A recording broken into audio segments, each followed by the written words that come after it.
da Singular. Hoje ela vai estar apresentando para a gente, né, o tema aí do Dezembro Vermelho, falando sobre HIV, né, prevenção, itens de prevenção, um tema muito importante para aprendermos e compartilharmos também essas informações, né? Então, Elisa, pode ficar à vontade, tá bom? Eu vou olhando aqui o chat, podem ir mandando perguntas, né, no decorrer aí da palestra no chat também, que ao final a gente repassa aí para Elisa.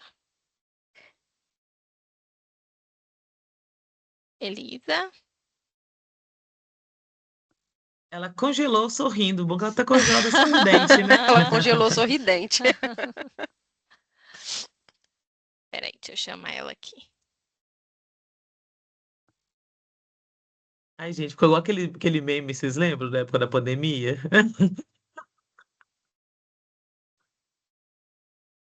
Deve ter dado uma falha de internet. Oh, meu Deus do céu.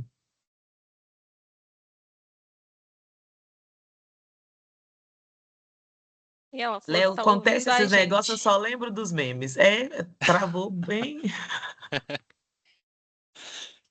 Foi Eu lembro igualzinho. de um do pessoal quando tava tendo as aulas online, né? Quando ia apresentar trabalho, o pessoal fingindo que falhava, tipo assim, Aham, nada, não tem Vocês nada a estão me ver com a escutando pessoa. agora?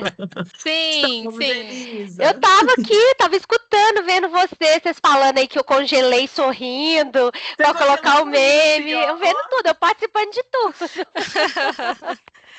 Pois Mas que é. bom que deu certo, meninas. Então vamos lá, né? Vamos falar aí desse Dezembro Vermelho, né? Que é um. Tem alguém falando que continua sem escutar. Não tá me escutando? Algumas contas que estão tendo esse É. problema, viu, Elisa? Ah, tá. Mas está sendo gravado também, Tá né? sendo Depois a gente gravado, isso que eu ia pode falar. compartilhar e tal. A gente Então, vai mais uma compartilhar. vez, né? Bom dia. Vamos falar aí desse Dezembro Vermelho que a gente está chegando agora no final do ano. Falamos aí sobre vários assuntos super interessantes, né? Durante todo o ano. Tivemos muitas coisas interessantes, né? Que a gente produziu durante o ano e é o momento da gente continuar, né? Nos atualizando. Eu gosto de falar o seguinte, antes da gente começar. A palestra é sobre o Dezembro Vermelho, sobre a prevenção das infecções sexualmente transmissíveis, mas muito mais do que tudo isso, é o momento da gente falar de autocuidado. Porque é o momento da gente pensar sobre as nossas escolhas, sobre o que você quer para você. Infelizmente, nós, como seres humanos, né, a gente tem a tendência em achar que só acontece com o outro, né? Nunca com a gente. E a gente acaba deixando, né, algumas particularidades passarem na frente e nos colocando em risco. Então, antes da gente pensar na prevenção das infecções sexualmente transmissíveis, vamos pensar nessa questão de autocuidado, de autopreservação, de você pensar que eu tenho certeza aqui que todo mundo que está aqui quer viver muito.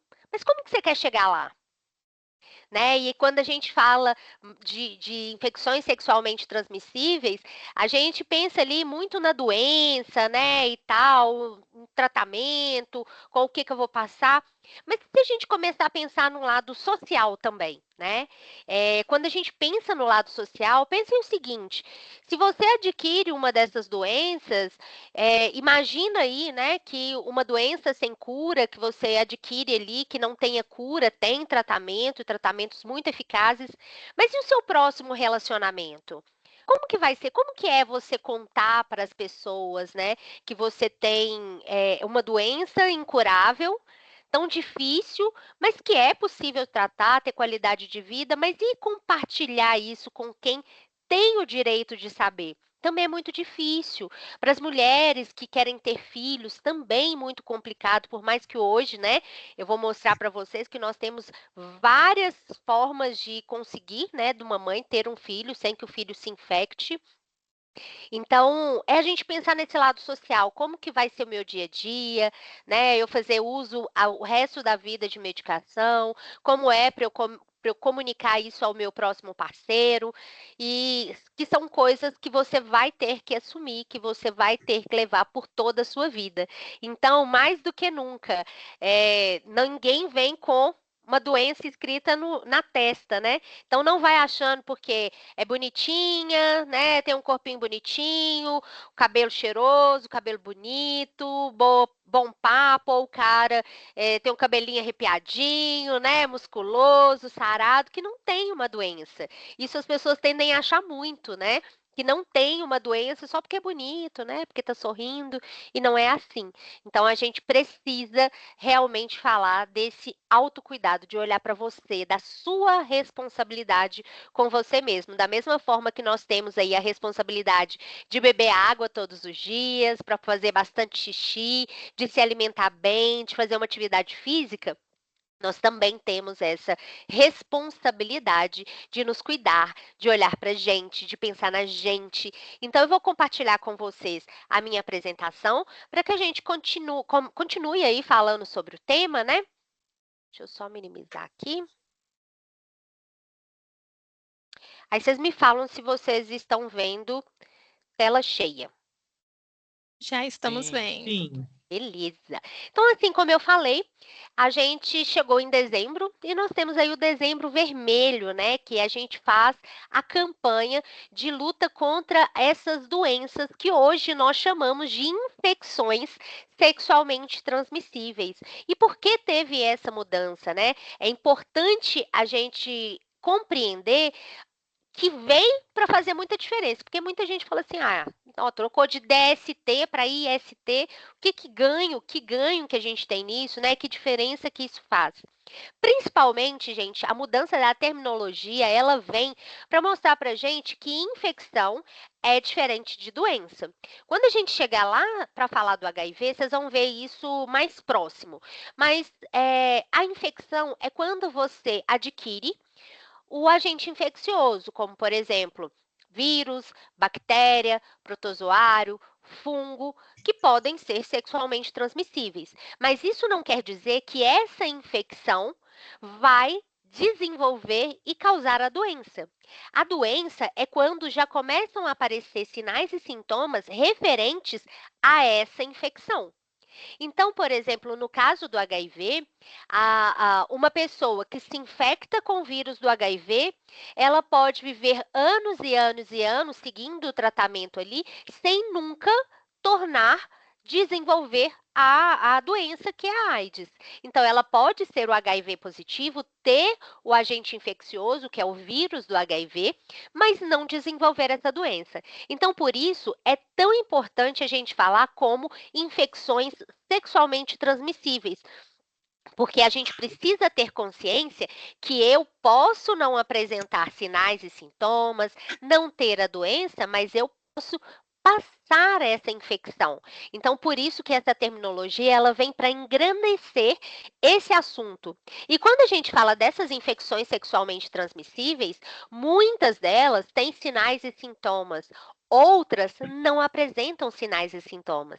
Então, é mais uma vez importante a gente lembrar que devemos, né, tomar todos os cuidados, fazer tudo o que a gente puder para prevenir, mas além disso, a gente precisa fazer exames periódicos. Nós precisamos cuidar da nossa saúde pensando que não somente as infecções sexualmente transmissíveis, mas qualquer outro tipo de infecção. Quanto antes a gente descubra, mais rápido é esse tratamento, mais eficaz é esse tratamento. Todas as vezes que vocês forem trabalhar qualquer assunto relacionado à saúde e doença, vocês vão escutar isso, independente de quem for falar com vocês. Por quê? Porque todo tipo de doença ou infecção que é descoberto rapidamente, precocemente, tem grandes chances de cura. No caso do HIV, a gente não tem a cura, mas a gente tem tratamentos altamente eficazes. Sem o tratamento, essa pessoa provavelmente vai desenvolver a AIDS e vai ter aí grandes complicadores no seu dia a dia. Então, por isso, a importância dessa mudança aí de DST para IST. Então, essas infecções, elas geralmente são causadas ali por vírus, bactéria, fungo e protozoário. E geralmente elas acontecem através das relações sexuais. Por isso, vem aí esse nome, sexualmente transmissível. Mas cabe a gente lembrar que elas não são somente sexualmente transmissíveis. Isso é um engano. A gente só junta todas elas para falar porque a principal forma de contaminação é através de via sexual, mas não é a única. Então, por isso que a gente precisa conhecer e falar amplamente sobre isso. O outro motivo é para a gente deixar o preconceito de lado, para a gente fazer cair por terra todo tipo de estigma, para que a gente fale cada vez mais sobre o assunto e o quanto antes. O quanto antes as crianças entendem sobre a importância do autocuidado, independente se for através do sexo ou não, eu consigo prevenir aí qualquer tipo de agravo para qualquer pessoa. Então, o que mais mata no mundo hoje não são as doenças, são é a ignorância, a falta de conhecimento. Então, esse momento aqui que nós estamos tendo é o melhor momento que nós podemos ter.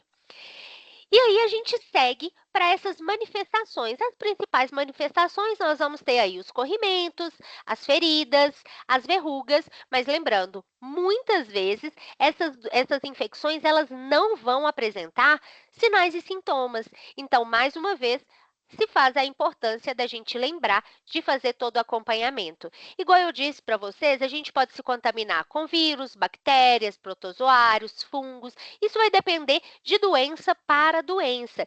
Mas como que eu posso me contaminar? Principalmente através da troca de sangue, secreções vaginais, espermas contaminados. Até mesmo ali, né, em beijos, nós podemos nos contaminar. HIV não pega pelo beijo, tá? Mas existem outras doenças sexualmente transmissíveis que sim. Então, nós precisamos deixar claro a importância dessa autopreservação. Como que eu pego? Principalmente por via sexual, igual nós falamos, via sexual desprotegida, de uma pessoa contaminada com uma pessoa não contaminada. E aí ela pode se contaminar. Mas quando a gente fala ali de sexo sem preservativo, sem uso de camisinha, geralmente as pessoas voltam os olhos, né, principalmente para o sexo vaginal e para o sexo anal. Mas o grande problema que nós temos hoje é que as pessoas não condicionam o uso da camisinha, do preservativo, também para o sexo oral. Mas se faz extremamente necessário. Hoje nós temos um mercado amplamente vasto para poder tentar diminuir o número de pessoas que ainda insistem em realizar o sexo oral sem preservativo. Tem camisinha aí de banana, de maçã, de uva, bala fine, tem de tudo. Para qualquer gosto, a gente tem até de bebida alcoólica, tem camisinha de caipirinha, camisinha de selvagem, eu acho. Uma coisa assim, tem de bebidas alcoólicas, então não é desculpa, porque você pode se contaminar sim através do sexo oral. Então não deixem passar, igual eu disse lá no início, ninguém vem na testa escrito aí se está contaminado ou não está. Então não deixem de fazer o uso do preservativo. Só para fazer um adendo, já que nós estamos nesse assunto, eu gosto sempre de lembrar o seguinte: o sexo ele deve ser realizado sempre com preservativo, porém a gente precisa ter alguns cuidados também. As pessoas que gostam, né, de praticar o sexo anal, precisa saber que você pode fazer o sexo anal, mas você não pode retornar para o sexo vaginal.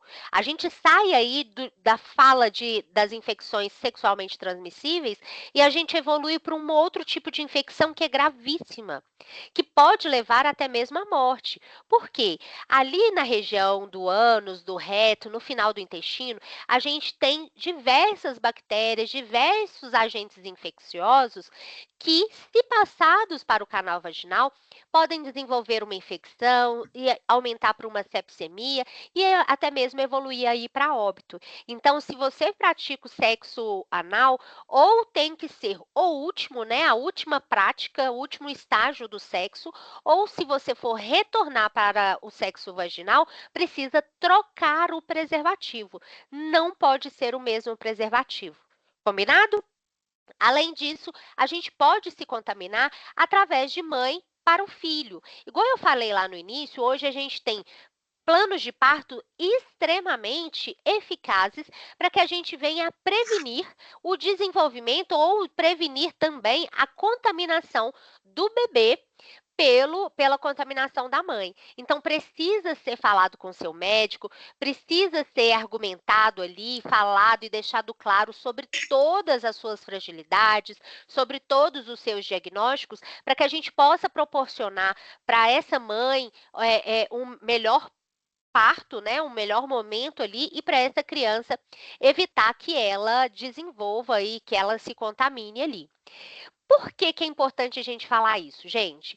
Muita gente, pode ser que não seja o caso de vocês, mas muita gente acha que durante a gravidez a mãe compartilha o sangue com o bebê. Não existe isso.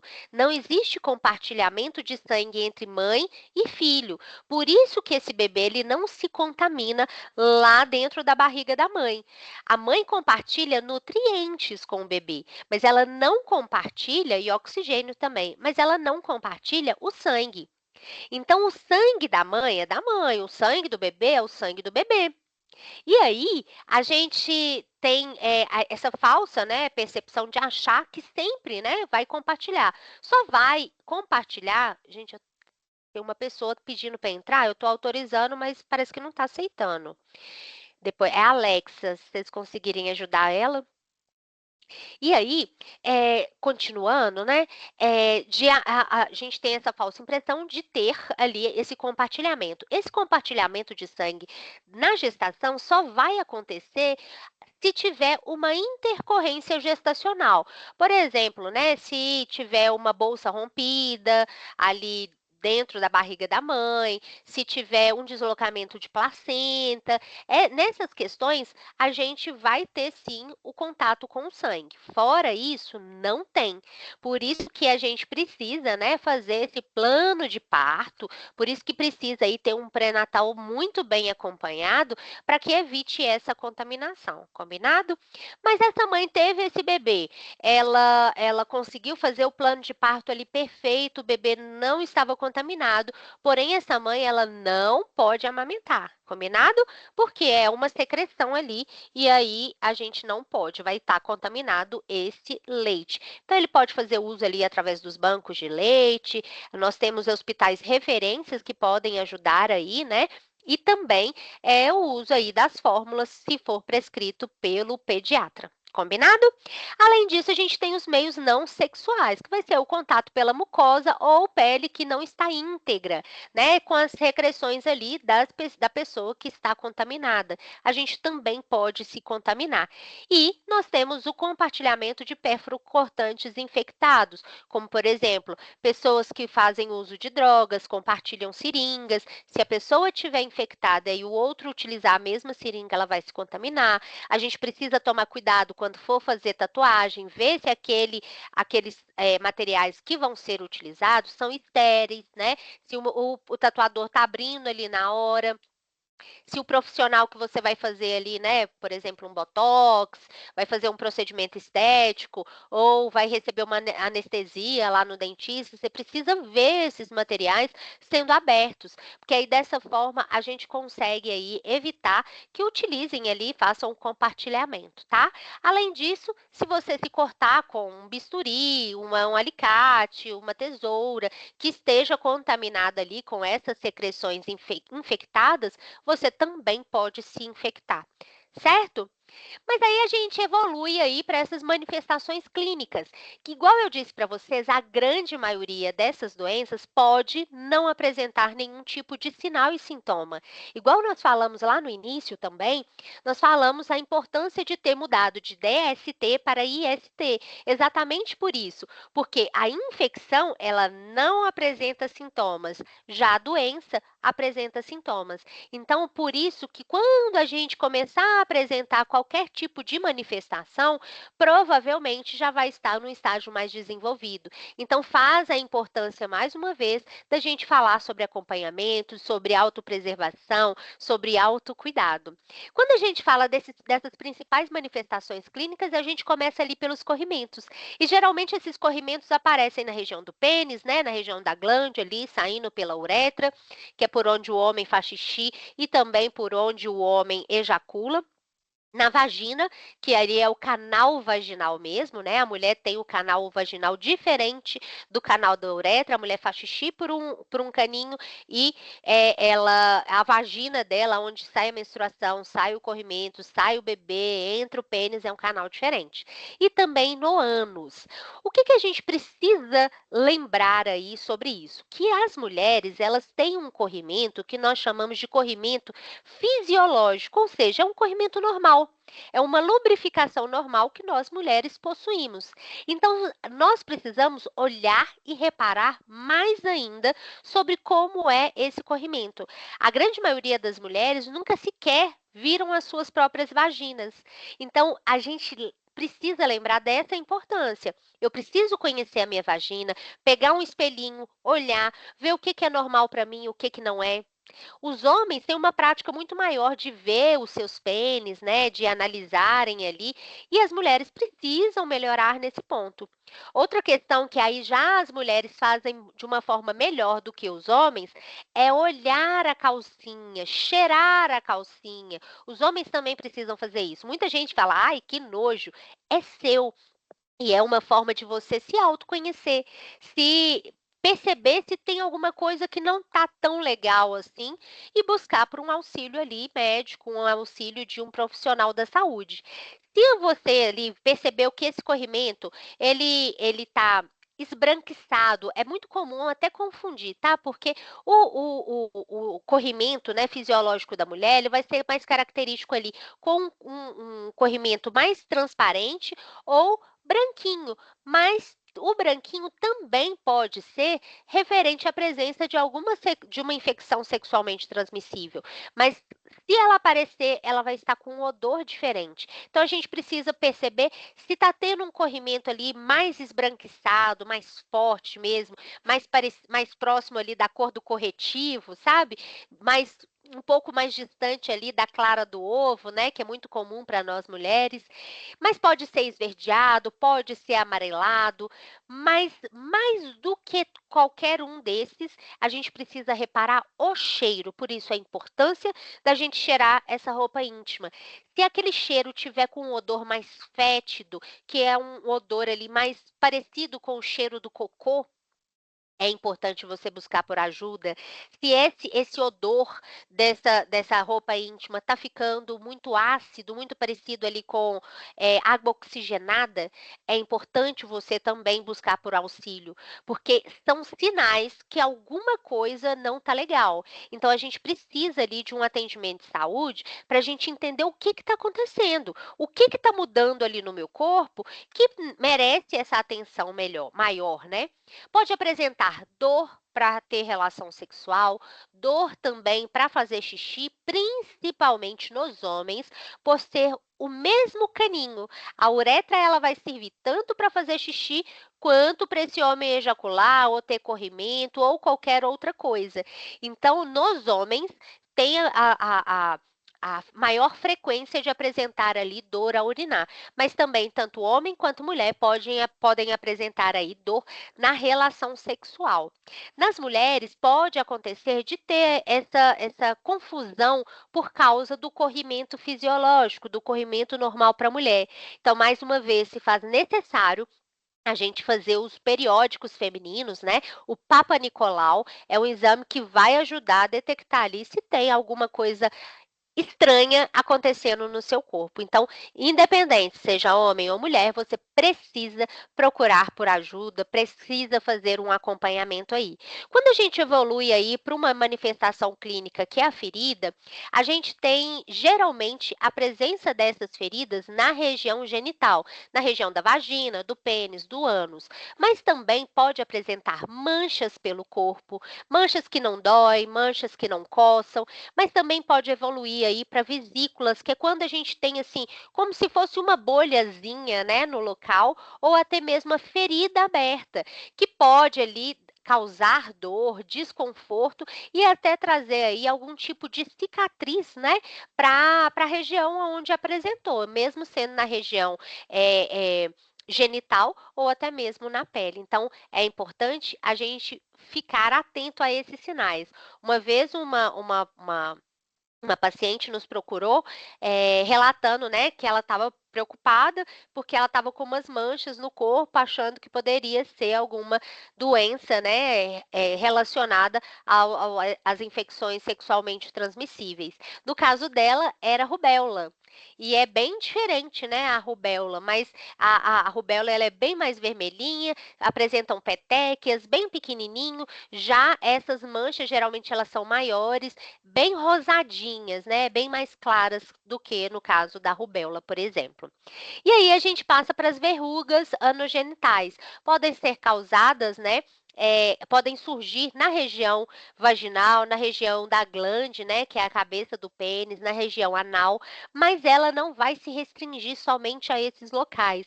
A gente pode apresentar essas verrugas nas mãos, na boca, a gente pode apresentar essas verrugas até mesmo na região da orelha, do cotovelo. Então, a gente precisa ficar atenta a isso aí. A grande maioria, né, das doenças que vão apresentar a verruga, elas vão estar diretamente ligadas com a infecção do HPV, que é o papiloma vírus humano. E aí vai ser o próximo assunto que nós vamos falar. Eu vou falar bem dele, que eu acho que a gente precisa conscientizar bem as pessoas mesmo, porque a gente tem aí duas vertentes muito importantes dentro do HPV. Mas essas verrugas, elas surgem e elas parecem couve-flor. Ela não parece aquela verruga da bruxa lá da historinha de quadrinhos, não. De filme, da Disney, não.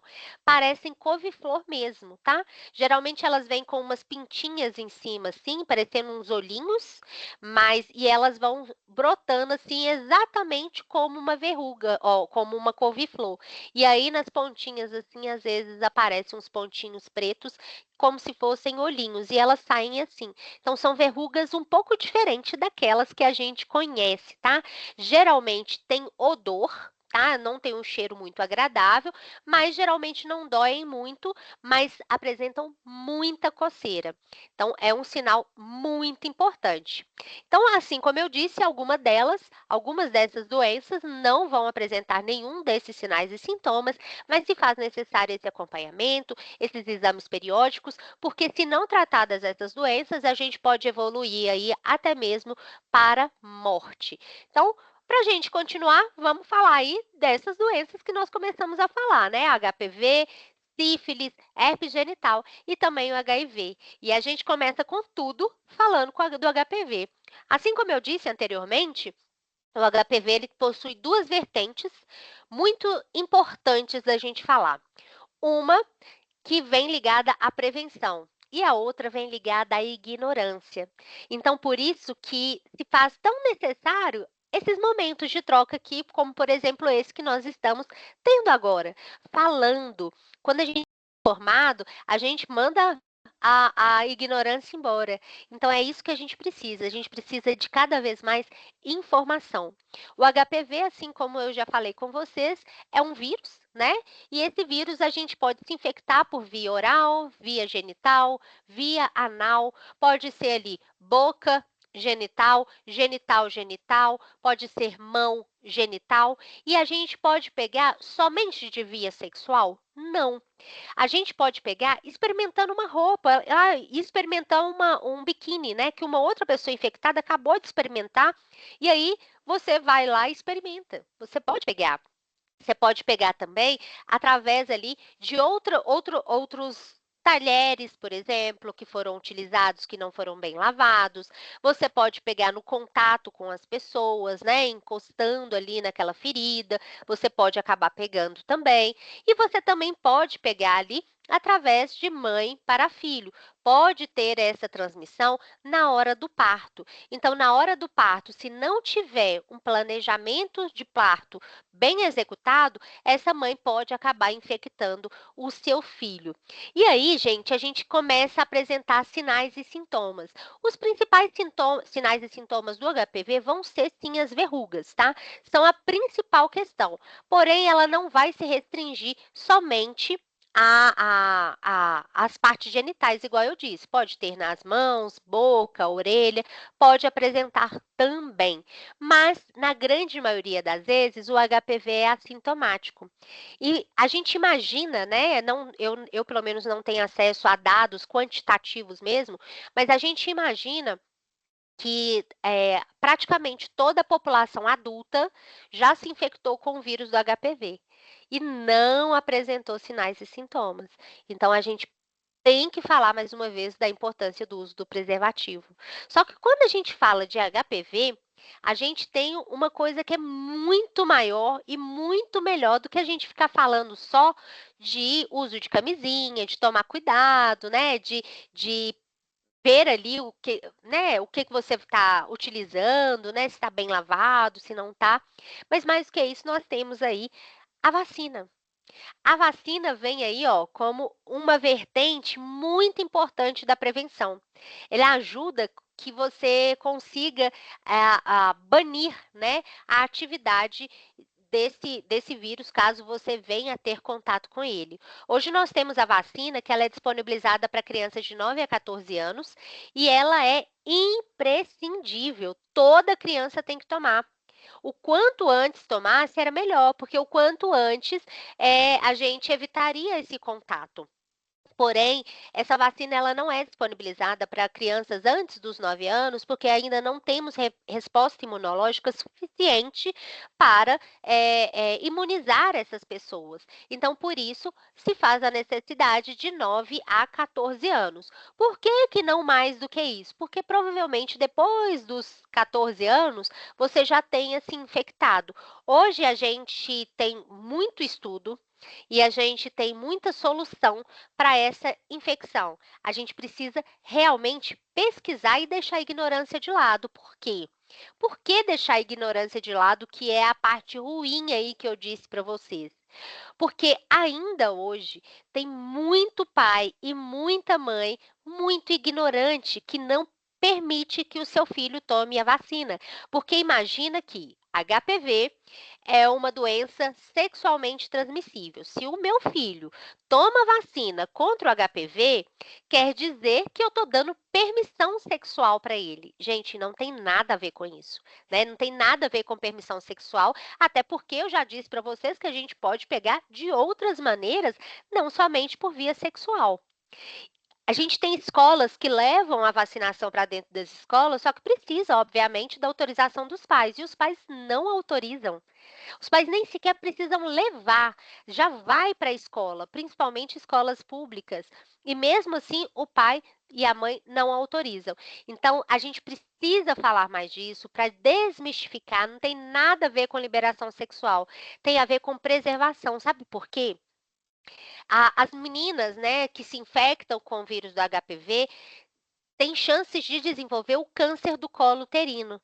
Cerca de 98% dos casos de câncer do colo uterino são referentes à infecção pelo vírus do HPV. Olha como que isso é grave. Você vacinar a sua filha, você está ajudando a evitar que ela tenha chances de desenvolver um câncer do colo uterino. E além disso, para os meninos, a infecção contra o vírus do HPV com o vírus do HPV aumentam as chances desse menino desenvolver o câncer de pênis. É um câncer ainda pouco falado. Aqui no Brasil, a incidência de câncer de pênis é maior do que em outros lugares no mundo. Ainda realmente, né, é um câncer pouco desenvolvido, mas pouco disseminado, né? Mas a gente precisa falar disso. No mundo, cerca de 1% dos casos de câncer são 1% são de câncer de pênis. No Brasil, essa taxa dobra, passa para 2%. Então, no nosso país, 2% dos casos de câncer geral são câncer de pênis. E uma das principais questões, né, é a infecção pelo vírus do HPV. Além disso, tem uma outra questão: falta de higiene com o pênis. Aí vocês pensam, é inadmissível você desenvolver um câncer porque você não tomou uma vacina ou porque você não tem uma boa higiene. Os dois facílimos de fazer.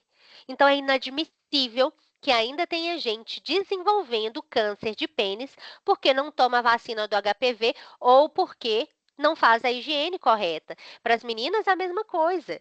Então é inadmissível que não se tome essa vacina, sendo que cerca de 98% dos cânceres de câncer do colo uterino são por causa da infecção com o vírus do HPV.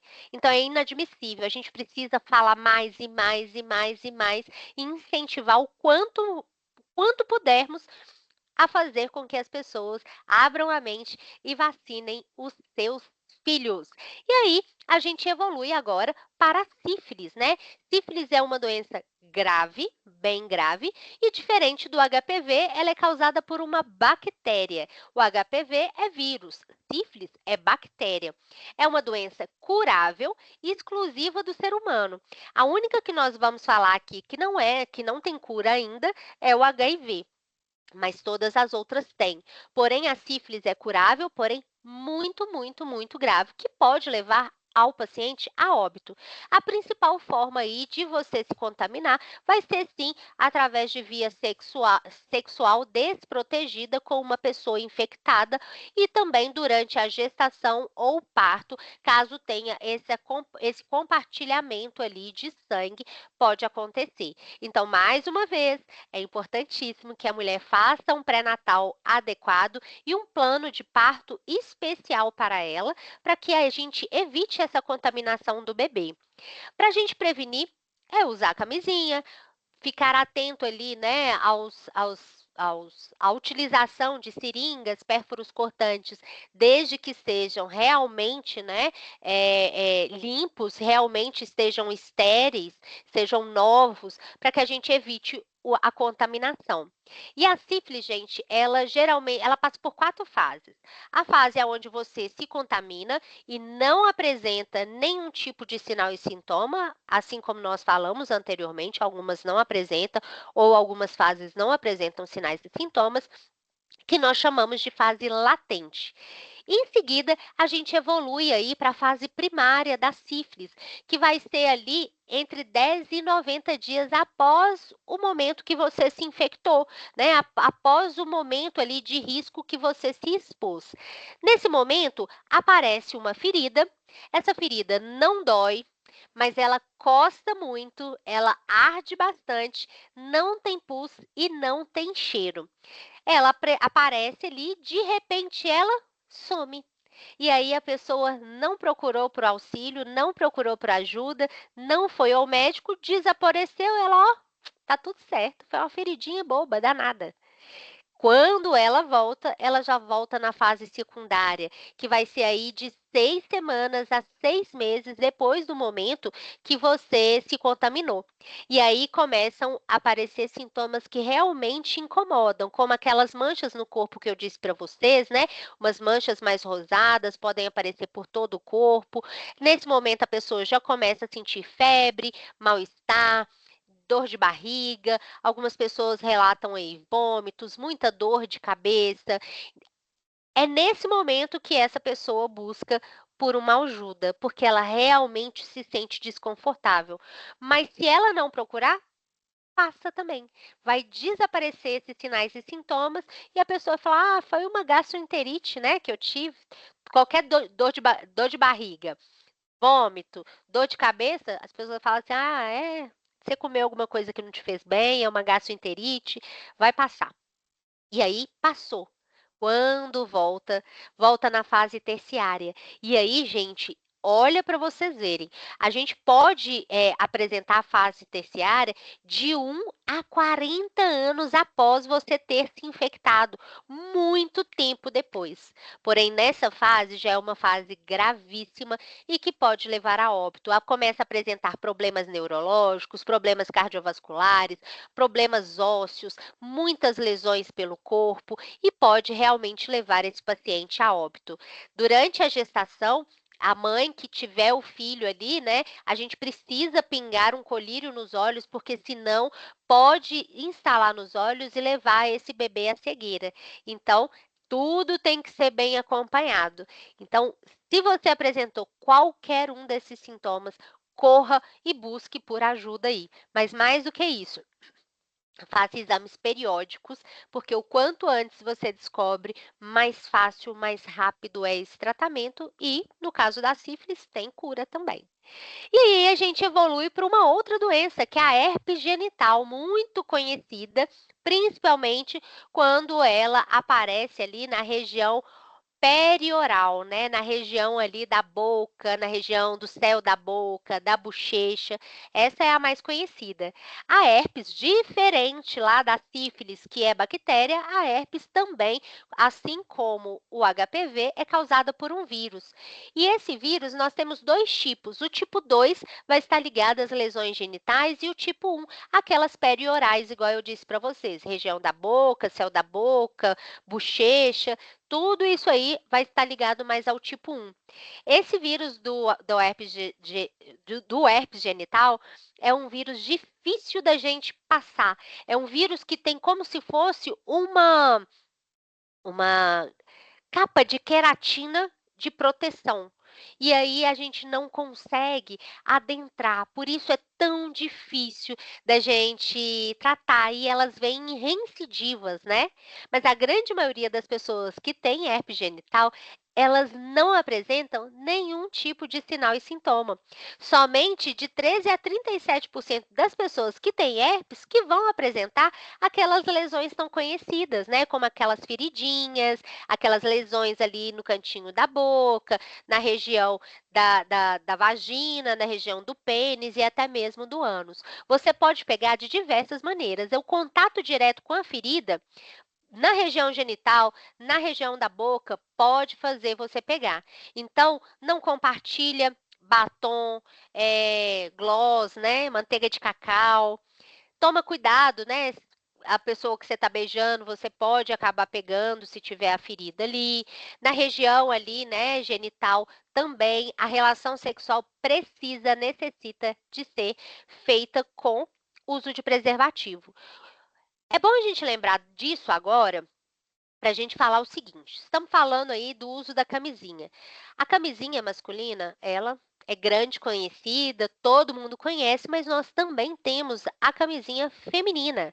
A camisinha feminina, também disponibilizada pelo SUS, ela é ótima. Antigamente, há muitos anos atrás, muitos anos, a camisinha feminina ela era feita, fabricada com um material diferente da camisinha masculina.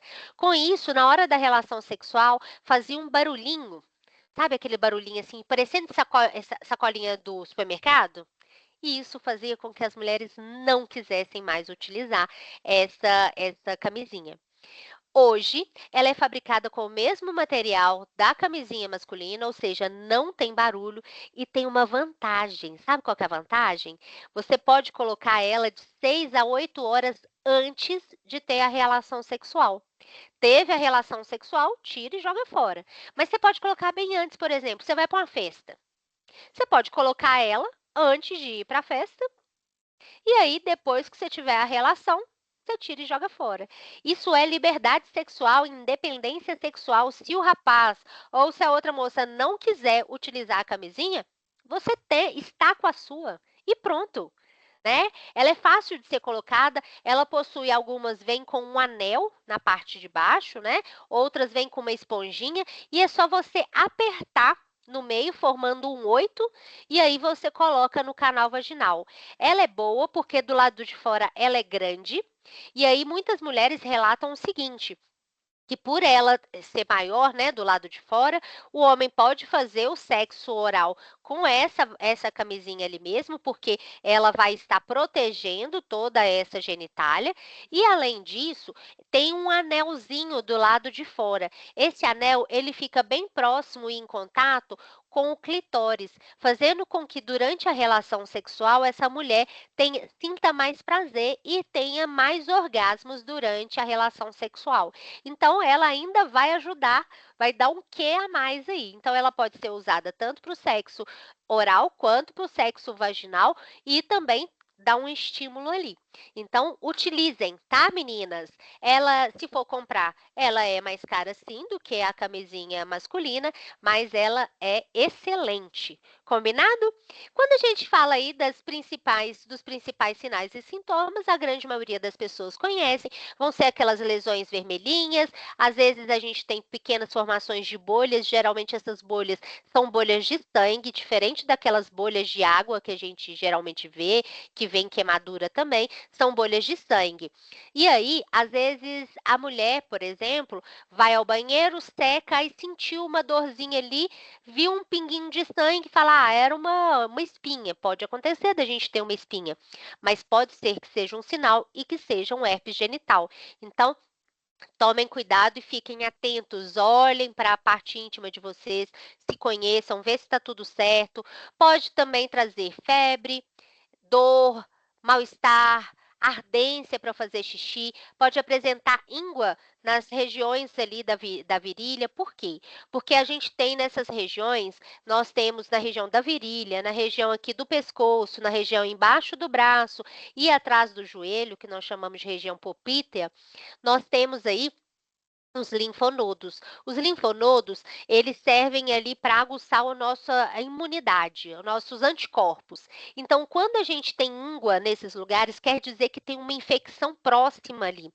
No caso da herpes genital, vai ser ali na região da genitália mesmo, na região do pênis, na região da vagina, do ânus, e por isso que vai dar essa íngua na região da virilha. Quem aí já teve, né, por exemplo, um problema de dente, ou já teve cachumba, já viu aqui, ó, os linfonodos ficarem grandões, né? E fica dolorido, porque ele tá aqui, ó, para proteger a gente. Mas pode apresentar aí embaixo do braço, na região dos joelhos, vai ser ali o linfonodo mais próximo que vai inchar. E aí acaba dando um desconforto, né? Porque fica dolorido aquele lugar. Então, é importante a gente também conhecer o motivo, né, dessas ínguas, de surgirem aí esse aumento dos nossos linfonodos. Também pode apresentar corrimento, seja vaginal ou também pelo pênis, né, nos homens. Então, precisa lembrar de conhecer e saber se esse corrimento é aquele corrimento fisiológico ou se ele pode estar diretamente ligado aí à contaminação pelo vírus da herpes também. E aí a gente chega no famoso, né, que é o HIV, que é o vírus da imunodeficiência humana. E aí a gente já começa com a principal questão. HIV é diferente de AIDS. HIV é a contaminação pelo vírus. A AIDS vai ser quando essa contaminação pelo vírus começa a apresentar sinais e sintomas. Começam ali a apresentar alguns sinais referentes a essa infecção. Por isso que nós mudamos lá no início que eu expliquei para vocês de DST para IST. Também por esse motivo aí da diferença do HIV e AIDS. Como que a gente pega, gente? Sexo sem proteção, sexo sem camisinha, sexo oral, anal, vaginal, compartilhamento de agulhas, seringas contaminadas, transfusão de sangue contaminado. Nessa hora eu gosto de fazer uma pausa. Por quê? Hoje no Brasil nós temos assim os melhores hemocentros do mundo que fazem exames e bem minuciosos e não deixam passar nada. Aqui a gente não tem, é praticamente impossível você se contaminar através da transfusão de sangue. Mas, por que que está aí? Se esse sangue tiver contaminado e você receber, você vai pegar essa doença, você vai pegar o HIV. Mas aqui no Brasil é praticamente impossível de você se contaminar através de uma transfusão de sangue, porque os hemocentros fazem exames hipersensíveis, eu falo que são os melhores exames que existem, né? Eu falo o seguinte, é bom a gente sempre doar sangue, porque aí quando a gente vai lá, eles fazem um exame de sangue, né? De uma porção ali do seu sangue. E você consegue saber se você tem qualquer coisa. Se você tiver qualquer coisa, você vai receber uma cartinha lá na sua casa, avisando para você procurar, né, um centro especializado mais próximo, para eles te passarem todas as informações. Então, assim, zero chances de acontecer aqui no Brasil, mas tem lugares que pode acontecer. Pode também de mãe para filho e também até através dos pérfuro-cortantes contaminados, igual nós já falamos. Existe uma campanha do SUS que fala assim pega, assim não pega. Não sei se vocês já viram.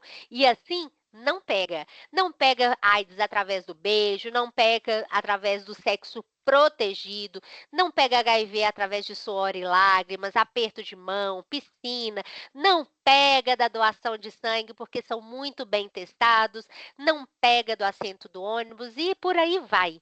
A gente precisa falar cada vez mais sobre isso para desmistificar. Não pega. E você consegue aí ter vida normalmente, qualidade de vida normalmente mesmo se você tiver. E como que a gente faz o diagnóstico? Hoje nós temos centenas de centros diagnósticos para poder fazer, né, o exame aí e para detecção. Nós temos os exames rápidos, que são os testes rápidos que você pode ir num centro de referência. Aqui em Belo Horizonte nós temos, por exemplo, o Eduardo de Menezes, mas você consegue fazer isso em vários locais, em até algumas farmácias também. Mas, além disso, nós temos os exames mais minuciosos, que podem exigir aí a coleta de sangue ou também de fluido ou secreção oral. E para vocês não esquecerem de mim nunca mais, existe um teste, que é o teste que a gente faz para a detecção da presença do vírus do HIV, que chama-se teste ELISA. Tem o meu nome, eu acho que minha mãe pôs em homenagem. Minha mãe trabalhava com análises clínicas, né? Então, o teste ELISA é um teste para detecção aí da presença do vírus do HIV também. Através desse exame, a gente consegue perceber ali a quantidade de vírus, né, de carga viral, a partir de 30 dias depois que você se contaminou. A partir do momento que você se contaminou.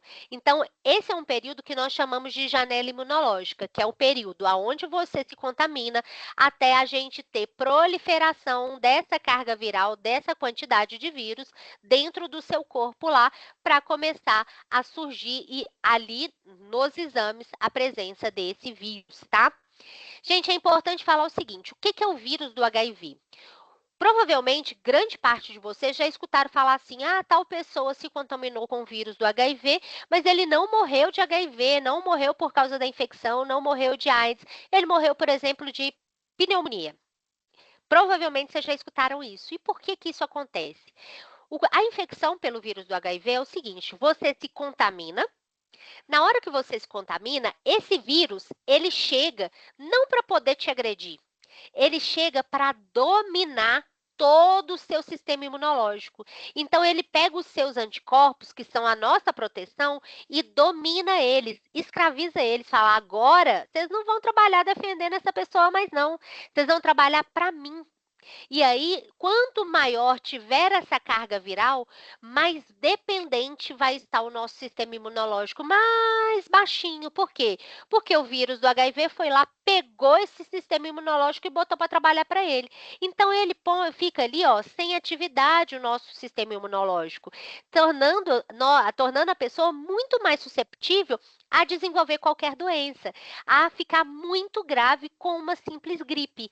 Por quê? Porque ele não tem defesa do corpo. Por isso que vocês já escutaram falar isso, que a pessoa acaba falecendo, indo a óbito por causa de uma outra doença e não pela contaminação do vírus do HIV, certo? Mas quem faz o tratamento consegue manter aí a qualidade de vida da mesma maneira. Vou mostrar para vocês.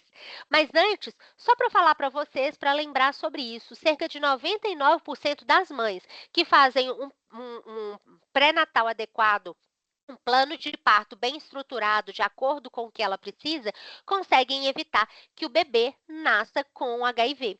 Exatamente por aquilo que nós falamos, não existe compartilhamento de sangue entre mãe e filho, existe compartilhamento de nutrientes e oxigênio.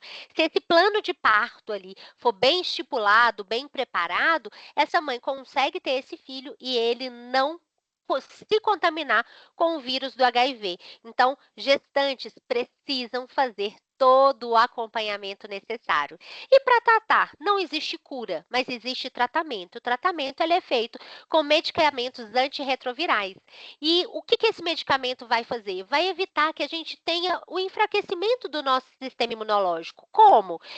Mantendo a carga viral lá embaixo, mantendo a carga viral bem pequenininha, bem baixinho o número de vírus que a gente tem dentro do corpo, fazendo com que o nosso sistema imunológico continue trabalhando, continue evitando que a gente desenvolva qualquer outro tipo de doença, reduzindo o número de internações, infecções, pneumonia, seja o que for, até mesmo aquela gripezinha que a gente conhece. E isso faz com que essa pessoa tenha aumento na qualidade de vida, tenha uma vida normal, enquanto ela conseguir reduzir essa carga viral. Então, é um medicamento que vai ser necessário a utilização para a vida inteira, mas vai proporcionar qualidade de vida, assim como para qualquer outra pessoa que não tenha se infectado, mas é necessário fazer o uso do medicamento. E isso vai fazer com que essa pessoa tenha muita vida, continue vivendo e continue se cuidando.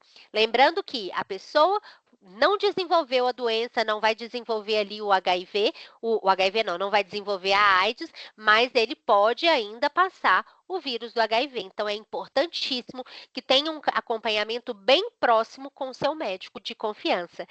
E para a gente finalizar, gente, duas coisas. Eu estou deixando aí embaixo o QR Code para vocês marcarem a presença de vocês. Não deixem de marcar a presença de vocês aí agora, combinado? E além disso, gente, eu gosto de dizer o seguinte: o custo do cuidado, ele é sempre menor que o custo do reparo. Então, não importe o quanto você gaste para você se cuidar, se preservar, olhar para você, não importa. Vai ser sempre menor do que o custo do reparo. O custo de você fazer o uso de medicamento por toda a sua vida, o custo de você ter que passar por um tratamento oncológico, seja de câncer do colo uterino, seja câncer de pênis, seja qualquer outro tipo de infecção, eu garanto para vocês que o custo é muito mais alto. Então, cuidem-se hoje, olhem para vocês hoje, né? Pensem o quanto vale a sua vida, não só por causa de 1 minuto, 1 segundo. E o outro recadinho, gente, que eu queria dizer para vocês é o seguinte: hoje nós sabemos que cada vez mais o pessoal da terceira idade tem se contaminado com o vírus do HIV. Então, esse conhecimento não precisa ser só para adolescente, não é só para gente. A gente pode passar aí para os avós, para os tios, para quem a gente conhecer, porque as pessoas precisam ficar informadas. As pessoas precisam ali compartilhar cada vez mais o conhecimento para que a gente consiga parar aí essas doenças, diminuir essa contaminação e diminuir também os casos de óbito referentes a essas doenças. Eu espero que vocês tenham gostado. Se vocês tiverem alguma dúvida, eu estou aqui para poder responder para vocês. E, mais uma vez, muito obrigada pelo convite. Muito obrigada, Elisa. A gente que agradece, né? Muita informação importante aí para a gente levar para a nossa vida, né? Para o nosso dia a dia. Nós temos uma pergunta aqui no chat, né? Uhum. A Natália perguntou quais são as 3 fases do HIV. Então, depende. A gente tem ali a fase de infecção, né? A fase onde você vai se contaminar. E a partir daí, o importante é você manter a carga viral baixa. Se essa carga viral tiver sempre baixinha, ela não vai evoluir, tá?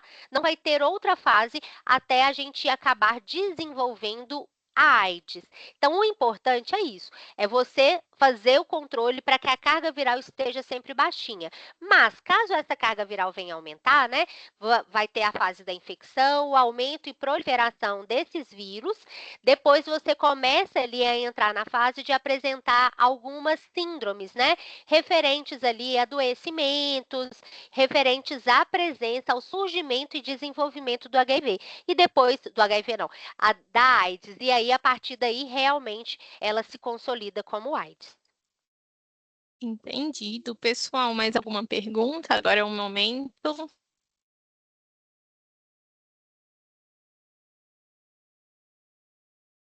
Não?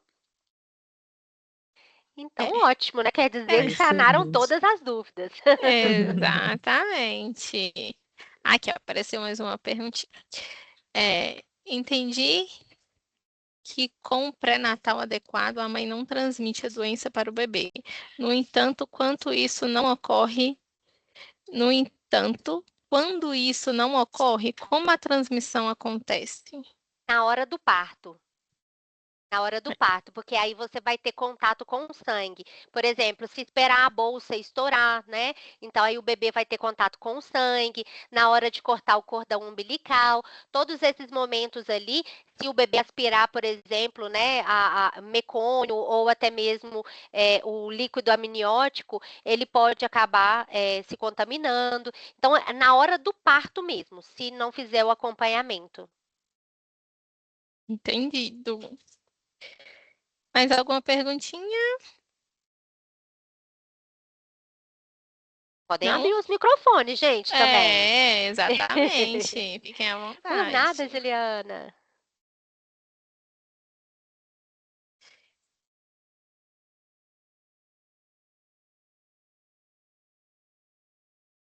Então, né? Sem mais?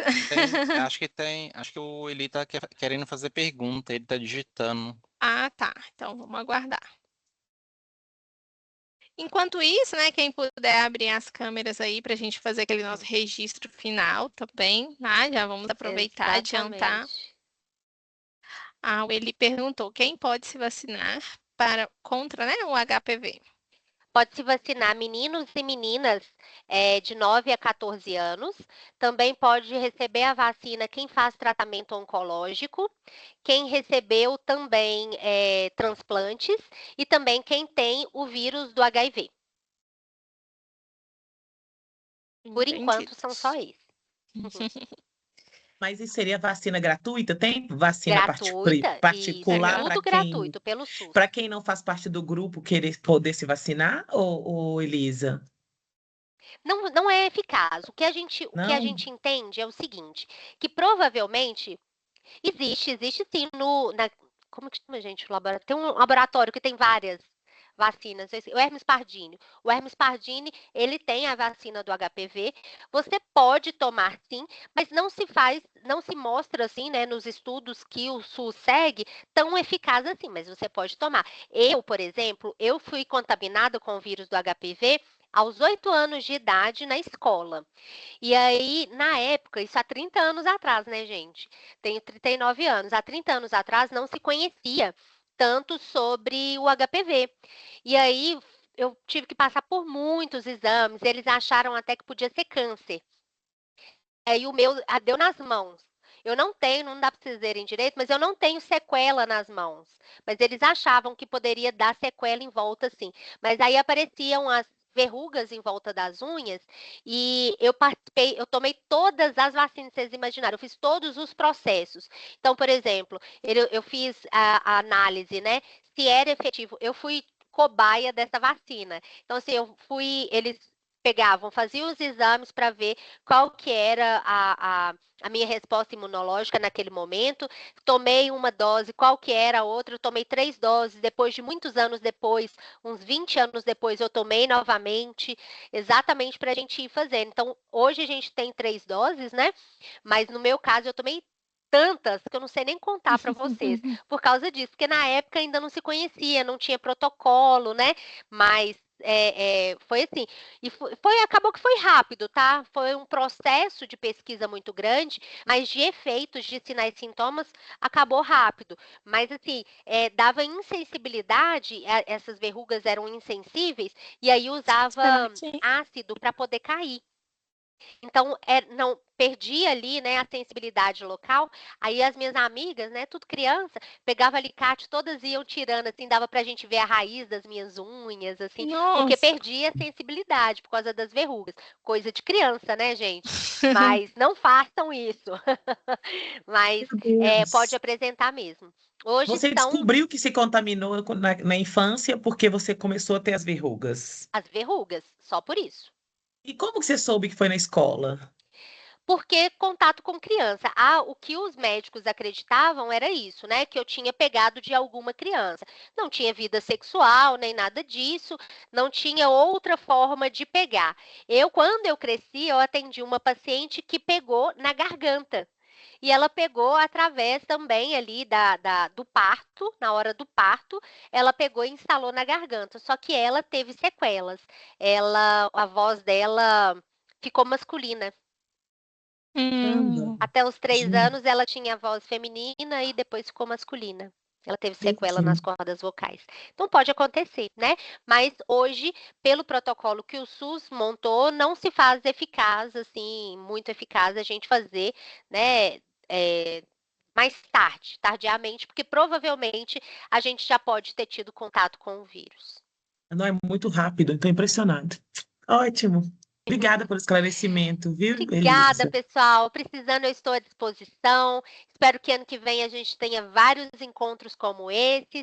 E Feliz Natal, Feliz Ano Novo para vocês, que provavelmente não vou ver vocês. Desejo aí um excelente final de ano, que o próximo ano traga muitas vitórias para aquilo que cada um de vocês sonha. Amém. Para você Amém. também. Obrigada. Obrigada, Elisa. Tudo de Um bom para beijo, você. gente.